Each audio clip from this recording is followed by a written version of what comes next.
Girlfriend আছে কার কার দেখি হাত তোলো। মাশাআল্লাহ, সাহস আছে ওদের, বুকের পাটাস। হাত দাও বেটা। এই গার্লফ্রেন্ড বয়ফ্রেন্ডের সাথে আমাদের কোনো সম্পর্ক? আমরা বিয়ে করব। কি করব? বিয়ে করব। চেয়ারম্যান সাহেব, বিয়ে করাই দিন এগুলোরে, আপনার দায়িত্বে দিয়ে গেলাম। এই গার্লফ্রেন্ড বয়ফ্রেন্ড এগুলো ইসলামের কালচার নয়। বিয়ের চেয়ে ভালো কাজ পৃথিবীতে হতে পারে? বিয়ে করতে গেলে বাপে বলে আগে নিজের পায়ে দাঁড়া। তো এতদিন ও কার পায়ে দাঁড়াইছে? ছেলে মেয়েদেরকে সাহস দেন, ছেলেও পড়বে। ওই যে একজন চিল্লান দিয়ে উঠছে, ওর কমন পড়ছে, কমন পড়ছে। মাশাআল্লাহ। গার্ডিয়ানরা যারা আছেন ওদের দুঃখ কষ্ট একটু বুঝেন আপনারা, মিলাই দিয়েন ওদেরকে, বিয়ের পিড়িতে বসায় দিয়েন। বিয়েতে কল্যাণ, বিয়েতে বরকত। বিয়ের মতো ভালো কাজ হতে পারে না। সব নবীরা বিয়ে করেছেন। আর নিকাহ মিন সুন্নতি, বিয়ে আমার সুন্নাত। ফামান রাগিবা আন সুন্নতি ফালাইসা মিন্নি, যে আমার সুন্নতকে ভালোবাসে না সে আমার উম্মত হতে পারে না। বিয়েটাকে সহজ করে দেন। যেই সমাজে বিয়ে সহজ ওই সমাজে জিনা কঠিন, তাই না? যেই সমাজে জিনা সহজ ওই সমাজে বিয়ে কঠিন।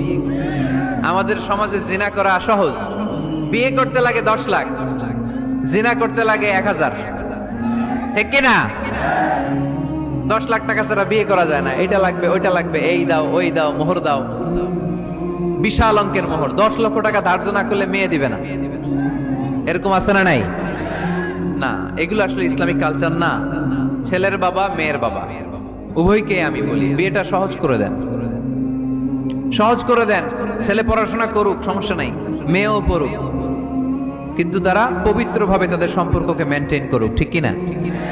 তাদের এই যৌবনের তাড়নায় যে পাপের সাথে জড়াবে তার পার্সেন্টেজ গুণা বাবা হিসেবে আপনার কাঁধেও আছে না নাই? এজন্য বাবারা সাবধান, মায়েরা সাবধান, বিয়েটাকে সহজ করেন। এই এলাকার যুব সংঘ যারা আছো, তোমরা একটা ক্যাম্পেইন করবা এই মাহফিলের পরে, টাইমলি ম্যারেজ ক্যাম্পেইন। সময় মতো বিয়ে দিতে হবে, দেরি করা যাবে। বাপ মা বুঝে না, একজনকে হুজুর আব্বাই বুঝে না। গার্ডিয়ান যারা আছেন একটু সদয় হন। ওরা যে পাপের সাথে, পাপের রাস্তা যে ওরা চিনে যাচ্ছে, পাপের পথে যে জড়িয়ে যাচ্ছে, আল্লাহর সুপ্রিম কোর্টের কাঠগড়ায় আসামি করে আল্লাহ সেদিন আপনারে দাঁড় করাবে। ওয়াল্লাযীনা হুম লিফুরুজিহিম হাফিযুন, দে গার্ড देयर প্রাইভেটস। মুকদ্দামাতুল হারামে হারাম, এট এ গ্ল্যান্স।